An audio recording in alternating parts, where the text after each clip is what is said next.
and the sheriff mentioned of the ongoing investigation. And so what that does, there's a number of steps that went with that, regardless of the level of cooperation of the individual. Now that we have him in custody, it opens up additional investigative avenues that we'll be all working together collectively with to gather the information and evidence in this case. Can you give us any additional details on how the final moments unfolded, how you tracked him, and you mentioned last night him crawling. Can you elaborate on that a little bit? So it was mentioned the final moments when he was taken into custody. You know, as we mentioned yesterday, we had a extremely large law enforcement presence with dozens of investigative agencies and law enforcement and SWAT teams in the area because we believed he was in that area. We received information. To begin with, the vehicle that was recovered that first led us to the Sibley County area, and that's what's concentrated our search in that area. We then received additional information that provided confirmation closer to the time of the actual arrest that he was in fact in that area, which time the command post started moving all of the law enforcement assets into that area, and they were able to close in. And when we say he was crawling towards us, these were in response to the commands by the SWAT teams that were on scene as they were working in coordination with each other, along with our State Patrol air assets as they looked and were able to get over him and then came into custody. He was cooperative and cooperated with law enforcement and gave up peacefully at that time.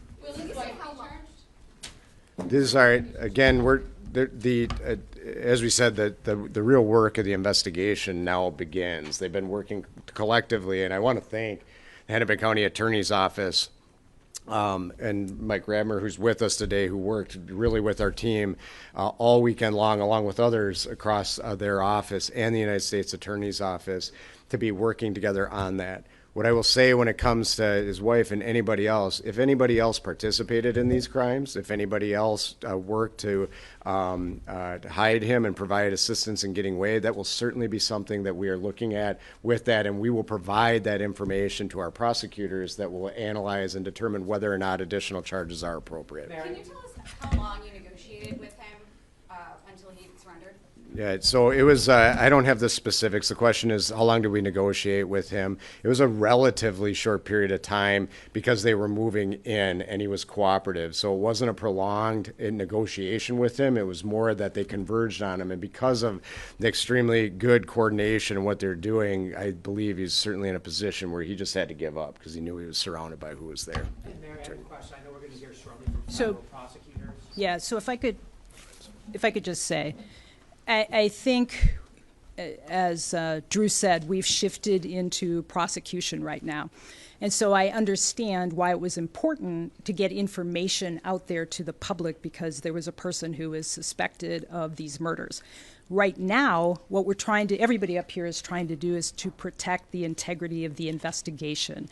And so I know there's a tension. I know people want information. And right now, we're really trying to focus on the investigation so that we don't have all kinds of information out there so that as law enforcement gathers that information, if we need to present it in court, there's integrity there.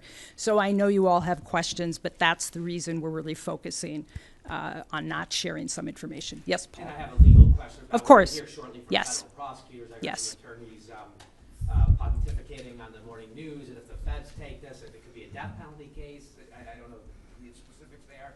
But what are we going to hear today from across the street? And do you want this case in your jurisdiction in Hennepin County? So I know that the feds are going to make an announcement, and so they can speak for themselves. What I can assure our community is that we have filed charges. As you know, we intend to seek first-degree murder charges here. The penalty for that would be life without parole. So we intend to go forward on this case because we are accountable to protect our community and hold people who commit crimes in this county accountable. Is the prosecution being coordinated between the two offices?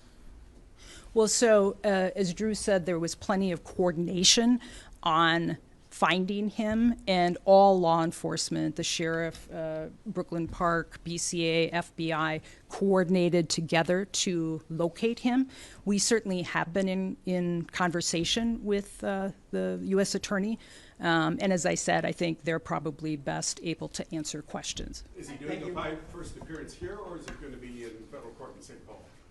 Well, what would happen typically is that he would make an appearance, a first appearance in state court here at 1:30. We have been told that the feds were going to pick him up at 10, and then the feds can answer other questions about that. Thank you so much. He must do. Is he